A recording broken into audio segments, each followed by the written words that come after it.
ചേട്ടാ, നമ്മുടെ നിയമസഭാ ഇലക്ഷൻ ഇനി അടുത്ത് വരികയാണ്. അപ്പോൾ പല ജില്ലകളിൽ നിന്നും അല്ലെങ്കിൽ ഈ സ്റ്റാർ മണ്ഡലങ്ങളിൽ നിന്നൊക്കെ ഈ സ്ഥാനാർത്ഥി പ്രഖ്യാപനങ്ങളും അല്ലെങ്കിൽ പാർട്ടിയിൽ നിന്ന് തന്നെ പ്രതീക്ഷിക്കാവുന്ന കുറേയധികം പേരുകൾ വരുന്നു. അങ്ങനെ ഒരു സർപ്രൈസിങ് ആണ് പൊതുവെ നടന്നുകൊണ്ടിരിക്കുന്നത്. ഇപ്പൊ അതിനകത്തിൽ CPM-ന് പ്രത്യേകിച്ച് സ്ഥാനാർത്ഥികളെ കിട്ടുന്നില്ല. അവർ തപ്പി നടക്കുകയാണ്. പരിശോധിച്ചിട്ടാണ് എങ്ങനെയെങ്കിലും ഒരു സ്ഥാനാർത്ഥിയെ കൊണ്ട് നിർത്തണം. അങ്ങനത്തെ അവസ്ഥ നിലവിൽ കേരളത്തിലുണ്ടോ? അല്ല, ഭരണത്തിരിക്കുന്ന പാർട്ടി രണ്ടാമതൊരു ടേം കൂടെ എന്ന് പറയുമ്പോൾ ആൻറ്റി ഇൻകംബൻസി ഉറപ്പാണ്. ഇനി എന്തൊക്കെ കാര്യങ്ങൾ ചെയ്തു എന്ന് ഭരണപക്ഷം പറയുമ്പോഴും ആൻറ്റി ഇൻകംബൻസി വന്ന് നിൽക്കുന്ന സമയത്ത് അവരുടെ ഈ CPM എന്ന് പറയുന്ന പാർട്ടിയെ സംബന്ധിച്ച് അവരുടെ സംസ്ഥാന സമ്മേളനമൊക്കെ നടന്നു കഴിഞ്ഞ അവസരത്തിൽ രണ്ടാമതൊരു ടേം കൂടെ പിന്നെ ഒരിക്കൽ കൂടെ MLA 2 ടേം ആയവരെ മത്സരിപ്പിക്കേണ്ട എന്നൊരു തീരുമാനം അവരെടുത്തിരുന്നു. സമ്മേളനങ്ങളിലൊക്കെ അവർ ഇത്തരത്തിലുള്ള തീരുമാനങ്ങൾ എടുക്കാറുണ്ട്. പക്ഷേ ഇപ്പോഴത്തെ അവസ്ഥയിൽ അവർക്കൊരു പകരം സ്ഥാനാർത്ഥിയെ ഇപ്പോൾ ഒരു അവരുടെ MLA-മാരൊക്കെ തന്നെ അത്ര കണ്ട് പിന്നെ ഭരണത്തിലിരിക്കുന്ന പാർട്ടി എന്ന രീതിയിൽ ഈ പഞ്ചായത്ത് അംഗങ്ങളൊക്കെ ഒരു പഞ്ചായത്തിൽ എങ്ങനെയാണ് കാര്യങ്ങൾ ചെയ്യുന്നത്. നമ്മൾ ചില പഞ്ചായത്ത് അംഗങ്ങളെ അറിയില്ല. നമ്മളെ പഞ്ചായത്ത് മെമ്പർ എന്ന് പറഞ്ഞാൽ നമ്മുടെ അവിടെ പൈപ്പിൽ വെള്ളം ഇല്ലെന്ന് പറഞ്ഞാലോ അല്ലെങ്കിൽ കറണ്ട് ഇല്ലെന്ന് പറഞ്ഞാലോ അല്ലെങ്കിൽ അവിടെ വെള്ളക്കെട്ടാണെന്ന് പറഞ്ഞാലോ എന്ത് ചെറിയ വിഷയങ്ങൾ പോലെ ഇടപെടുന്നത് പോലെ ഇവരുടെ MLA-മാരൊക്കെ അത്ര കണ്ട് ജനപ്രിയരാണെന്നാണ് ഇവർ കരുതുന്നത്. അതുകൊണ്ട് തന്നെ അവർ അങ്ങനെ ആയിട്ടുണ്ട് എന്നൊക്കെയാണ് പൊതുവെയുള്ള പറച്ചിൽ. പൊതുവെ പറഞ്ഞു കേൾക്കുന്നത് ഇവരുടെ MLA-മാരെല്ലാം ചെയ്തിട്ടുണ്ട്, മണ്ഡലത്തിൽ ഇവരെല്ലാം വളരെ ഭംഗിയായിട്ട് പോകുന്നുണ്ട്. അപ്പോൾ ആ വ്യവസ്ഥ അങ്ങ് മാറ്റി വെച്ചിട്ട് ഇവർ ഈ MLA-മാരെയൊക്കെ തന്നെ ഇറക്കാൻ പോവുകയാണ്.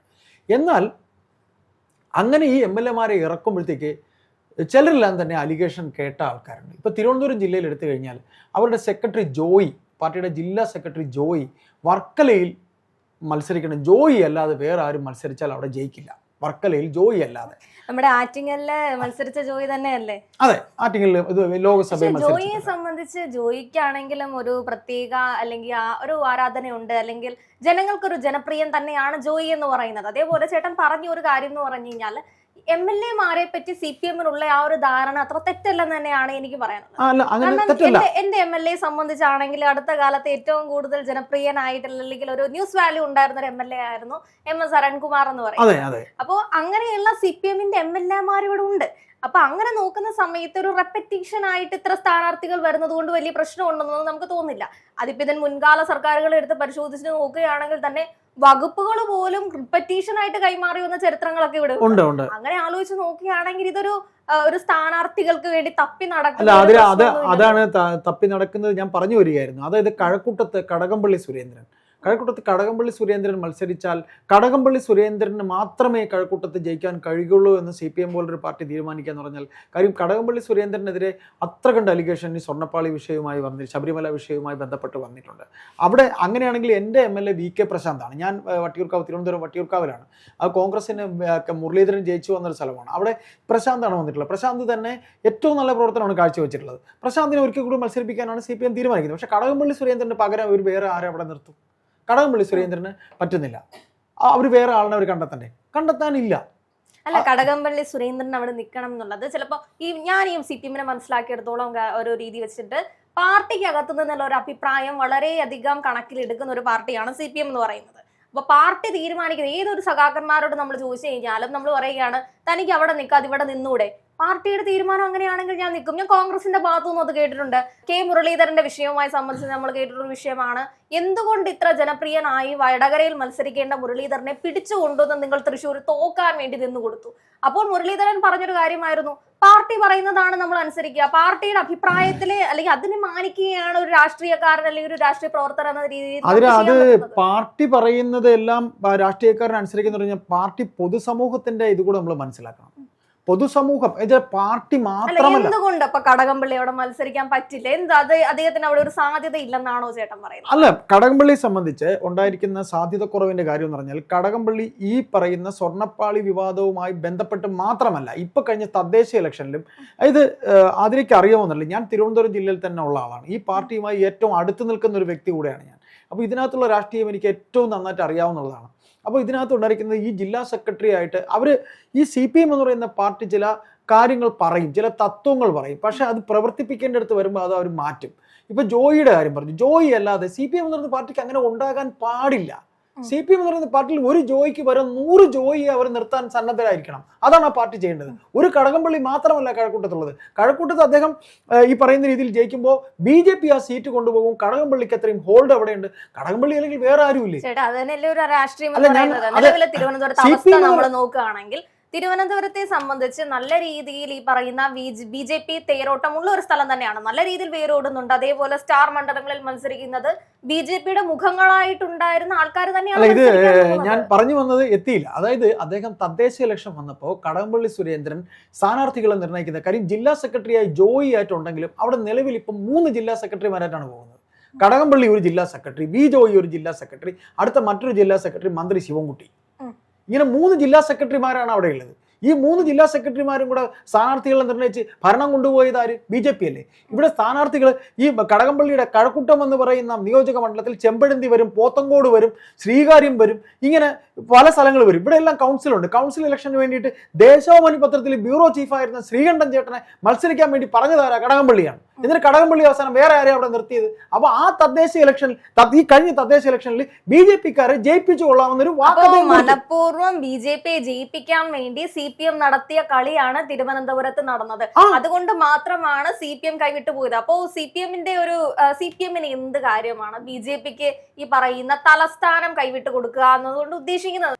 അത് മാത്രമല്ല, ആ സംഭവം മാത്രമല്ല, അവിടെ നമ്മൾ വഞ്ചൂര് നോക്കണം. വഞ്ചൂര് കഴിഞ്ഞ തവണ നിന്ന ആളല്ല, ഞാൻ പേരൊന്നും പറയുന്നില്ല, കാര്യം ഞാൻ തിരുവനന്തപുരം നിവാസി ആയതുകൊണ്ട് കൗൺസിലർമാരൊക്കെ മത്സരിച്ചവരും കൗൺസിലർ എന്ന് പറഞ്ഞ MLA-കാരും കൂടെ അടുത്ത് നിൽക്കുന്ന കഴിഞ്ഞ തവണ മത്സരിച്ച CPM എന്ന് പറയുന്ന പാർട്ടിയുടെ വഞ്ചൂർ ഏരിയ കമ്മിറ്റി സെക്രട്ടറി ആയിരുന്ന വ്യക്തിയാണ് മത്സരിച്ചത്. ഈ ഏരിയ കമ്മിറ്റി സെക്രട്ടറിമാരൊക്കെ എന്തിനാണ് മത്സരിക്കുന്നത്? ഇപ്പൊ എന്നോട് ചോദിച്ചു CPM ബാന്ധവമുണ്ടോ എന്ന്. കടകംപള്ളി സുരേന്ദ്രന് ബാന്ധവം RSS BJPക്കാരുമായിട്ടുണ്ട്, അതുകൊണ്ടാണ് ഞങ്ങളെയൊക്കെ മാറ്റിയതെന്ന് കഴിഞ്ഞ തവണ മത്സരിച്ച് ജയിച്ച കൗൺസിലർമാരായിട്ടുള്ളവർ പറഞ്ഞിട്ടുണ്ട്. കടകംപള്ളിയാണ്, എനിക്ക് ഒരിക്കലും ആ ഒരു പ്രസ്താവനയോട് പൂർണ്ണമായി നമുക്ക് അംഗീകരിക്കാൻ. കടകംപള്ളിയാണ് പാർട്ടിയുടെ മെയിൻ സ്ഥാനം, അല്ലെങ്കിൽ കടകംപള്ളിയാണ് ഈ പറയുന്ന ആഭ്യന്തരത്തിന് നയിക്കുന്നതൊക്കെ രീതിയിൽ. കടകംപള്ളി ആഭ്യന്തരം എന്നല്ല ഞാൻ പറഞ്ഞത്, ആഭ്യന്തരം ഒരിക്കലും ഒരു കടകംപള്ളിക്ക് അങ്ങനെ ഒരു തീരുമാനത്തിലേക്ക് എടുക്കാൻ പറ്റില്ല. കടകംപള്ളി തന്നെ മത്സരിക്കണമെന്നുണ്ടെങ്കിൽ അത് പാർട്ടിയുടെ തീരുമാനമാണ്, പാർട്ടിയാണ് പറയുന്നത്. ആതിര പറഞ്ഞു പാർട്ടി പറയുന്നു അനുസരിക്കുന്നു എന്ന്. പാർട്ടിക്കാർ മാത്രമല്ല വോട്ട് ചെയ്യുന്നത് മറ്റ് ജനങ്ങൾ കൂടിയാണ്. ജനങ്ങളുടെ ആവശ്യം അനുസരിച്ച് എല്ലാ സ്ഥലങ്ങളിലും എല്ലാ മണ്ഡലങ്ങളിലും നമ്മൾ നോക്കണം, ജനപ്രിയത നോക്കിയിട്ട് നമ്മൾ മത്സരാർത്ഥികളെ നിർത്തുക, ആ ഒരു രീതിയിലാണ്. അല്ലെങ്കിൽ പിന്നുള്ളത് മുഖം വെച്ചിട്ട് ഇപ്പോ ഈ പറയുന്ന രീതിയിൽ ശോഭാ സുരേന്ദ്രനെയാണ് ഞാൻ ഈ രീതിയിൽ BJPയുടെ ഒരു പ്രതിനിധിയായിട്ടുള്ള പല ഇടങ്ങളിൽ അവർ മത്സരിക്കുന്നത് നമ്മൾ കണ്ടിട്ടുണ്ട്. അവർ മത്സരിക്കുന്ന എല്ലാ സ്ഥലങ്ങളിലും അവരുടേതായിട്ടുള്ള ഒരു കയ്യൊപ്പ് പതിച്ചിട്ട് തന്നെയാണ് അവർ പോയിട്ടുള്ളത്. അപ്പൊ ആ രീതിയിൽ മത്സരിക്കുന്ന ആൾക്കാർ വളരെ കുറവാണ്. ബാക്കിയുള്ളവരെ എന്ന് പറഞ്ഞു കഴിഞ്ഞാൽ മണ്ഡലത്തിൽ അവർ ഇൻഫ്ലുവൻസ് നോക്കി തന്നെയാണ് മത്സരിക്കുന്നത്. പലരും ആവശ്യപ്പെടുന്നുണ്ടായിരുന്നല്ലോ, പിണറായി വിജയൻ ധർമ്മടത്ത് മത്സരിക്കാതെ വേറെ ഏതെങ്കിലും മണ്ഡലത്തിൽ വന്ന് അയാൾക്ക് മത്സരിക്കാൻ പറ്റുമോ എന്ന്, ധൈര്യം ഉണ്ടെങ്കിൽ ഒന്ന് മത്സരിച്ച് കാണിക്കുക, അല്ലെങ്കിൽ ആ ഒരു രീതി നമ്മൾ ഒരുപാട് കേട്ടിട്ടുണ്ട്. അല്ലെങ്കിൽ ഇത്തരം മണ്ഡലങ്ങളെ സംബന്ധിച്ച് അവരുടെ ജനങ്ങൾക്ക് ആവശ്യം ആ സ്ഥാനാർത്ഥിയാണ്. അപ്പോൾ ജനങ്ങളുടെ ആവശ്യമുള്ള സ്ഥാനാർത്ഥിയല്ലേ അത് നമ്മൾ കൊടുക്കേണ്ടത്, അല്ലാതെ നമ്മുടെ ഇഷ്ടത്തിന് നമുക്ക് ഇഷ്ടം പോലെ സ്ഥാനാർത്ഥികളുണ്ട്. CPM-ൽ ഒരുപാട് ജോയിമാരുണ്ട്, ഒരുപാട് കടകംപള്ളിമാരുണ്ട്, അതുകൊണ്ട് ഞങ്ങൾക്ക് ഇഷ്ടമുള്ള രീതിയിൽ നിർത്തുമെന്ന രീതിയല്ലല്ലോ. അപ്പൊ ഈ പറയുന്ന അലിഗേഷൻ ഉണ്ടായതൊക്കെ എവിടെ കൊണ്ടുവെക്കും? അലിഗേഷൻസ് ഇല്ലാത്ത അല്ലെങ്കിൽ ഇപ്പോ നമ്മുടെ പ്രതിപക്ഷത്തിരിക്കുന്ന ഏതെങ്കിലും ഒരു നേതാക്കന്മാരെ എടുത്തിട്ട് ഇതാണ് ഇവരുടെ ക്ലീൻ സർട്ടിഫിക്കറ്റ് എന്ന രീതിയിൽ നമുക്ക് കൊടുക്കാൻ പറ്റില്ല. ഇനിയിപ്പോ ഈ ഭരണപക്ഷം ഇപ്പോൾ ഇരിക്കുന്ന ഭരണം മാറി അടുത്ത പ്രതിപക്ഷം ഭരണപക്ഷത്തെ ഒരു മാറ്റം നമ്മൾ ആഗ്രഹിക്കുന്നുണ്ട്. പക്ഷെ ആ മാറ്റത്തിൽ തന്നെ നമുക്ക് ഉറച്ചു പറയാൻ പറ്റുമോ ഇനി വരുന്ന ഒരു അല്ലെങ്കിൽ അടുത്ത ഒരു ഭരണമാറ്റം ഉണ്ടാകുമ്പോൾ അഴിമതി രഹിതമാണ്, അവിടെ ഉണ്ടാകുന്ന എല്ലാവർക്കും ഒരു ക്ലീൻ സർട്ടിഫിക്കറ്റ്, ഒരു മാറ്റം ഉണ്ടാകുന്നത് ക്ലീൻ ഇതിനു വേണ്ടി ഇമേജ് ആണ് എന്ന രീതിയിലല്ല. അപ്പൊ ചേട്ടൻ ഈ പറഞ്ഞ രീതിയിൽ ഈ പറയുന്ന അഴിമതികളാണെങ്കിലും അഴിമതി ആരോപണങ്ങളാണെങ്കിലും അതൊക്കെ ഒരു ബാലൻസ് ആയിട്ട് തന്നെ പോവില്ലേ? അപ്പൊ ഞാൻ ചോദിക്കുന്നത് അതിൽ അങ്ങനെയാണെങ്കിൽ തിരഞ്ഞെടുപ്പ് വേണ്ട ഇവരൊക്കെ തന്നെ വീണ്ടും ഇരുന്നാ പോരെ? അല്ല, അതിന്റെ തീരുമാനം എടുക്കേണ്ടത് ജനങ്ങളാണ്. കടകംപള്ളി അവിടെ നിർത്തുകയാണെങ്കിൽ കടകംപള്ളിക്ക് ഓപ്പോസിറ്റ് ആയിട്ട് ശക്തനായിട്ടുള്ള ഒരാളെ നിർത്താൻ വേണ്ടിയിട്ടാണ് ബാക്കിയുള്ള പക്ഷങ്ങൾ നോക്കേണ്ടത്. BJP അത്ര ശക്തമായി കോൺഗ്രസിന് എന്താ സ്ഥാനാർത്ഥികളല്ലേ നിർത്താൻ? നിങ്ങൾ നിർത്തി ജനങ്ങളാണ് തീരുമാനം എടുക്കേണ്ടത്. കടകംപള്ളിക്കെതിരെ നമ്മളെല്ലാ ന്യൂസ് വാർത്തകൾ കാണുന്നതാണ്. കടകംപള്ളിക്കെതിരെയുള്ള ആരോപണങ്ങൾ ഇവിടെയുള്ള നിങ്ങളുടെ സ്വന്തം മണ്ഡലങ്ങളിലുള്ള തിരുവനന്തപുരത്തുകാർക്ക് അറിയാത്തതൊന്നും അല്ലല്ലോ എന്താണ് ഈ കടകംപള്ളിക്ക് നേരെയുള്ള ആരോപണങ്ങൾ.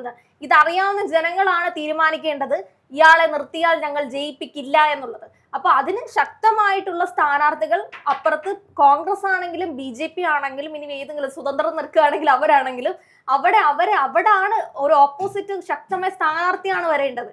അപ്പോഴാണ് ഇതിനൊക്കെ ഒരു രീതി ഉള്ളത്. അല്ലാതെ CPM അത്ര സ്ഥാനാർത്ഥികളുടെ കുറവുണ്ടെന്നൊന്നും ഞാൻ വിശ്വസിക്കുന്നില്ല. അല്ല, CPM സംബന്ധിച്ച് എന്തുകൊണ്ട് വർക്കലയിൽ ജോയിക്ക് പകരം മറ്റൊരു സ്ഥാനാർത്ഥിയെ കണ്ടെത്താൻ കഴിയുന്നില്ല? പിന്നെ ഇപ്പൊ ആദ്യം പറഞ്ഞ അവർ കണ്ടെത്താത്തത് അല്ല, CPM ആവശ്യമുണ്ടായിരിക്കില്ല, ജോയിയെ മതി എന്നായിരിക്കും. ജോയി ഇപ്പൊ ജില്ലാ സെക്രട്ടറി പണി ചെയ്യണ്ടേ? അല്ല അത് അവരുടെ തീരുമാനമല്ലേ. നമുക്ക് എങ്ങനെ അവരെങ്കിൽ പിന്നെ ഈ പറയുന്ന വർത്തമാനം പറയരുത്. അവര് പറയരുത്. ഞാൻ ചോദിക്കുന്നത് ഒരു ജില്ലാ സമ്മേളനം നടക്കുമ്പോൾ ഇത് പറയുക, എന്നിട്ട് കാര്യം വരുമ്പോ മാറ്റി പറയുക. ഏത് ഇലക്ഷൻ അടുത്ത് വരുമ്പോ വേറെ ചിലപ്പോ നമ്മൾ ഈ പറയുന്ന രീതിയിലേക്ക് ഒരു ഭരണവിരുദ്ധ വികാരം ഇവിടെ നിലവിൽ നിൽക്കുന്നുണ്ട്. അതേപോലെ തന്നെ അവരുടെ ഈറ്റില്ലമായിരുന്നില്ല, തലസ്ഥാനം കൈവിട്ടുപോയി. അതേപോലെ ഒരുപാട് മണ്ഡലങ്ങൾ ഇതേപോലെ പാർട്ടി ഗ്രാമങ്ങളൊക്കെ മാറി ചിന്തിക്കാൻ തുടങ്ങി.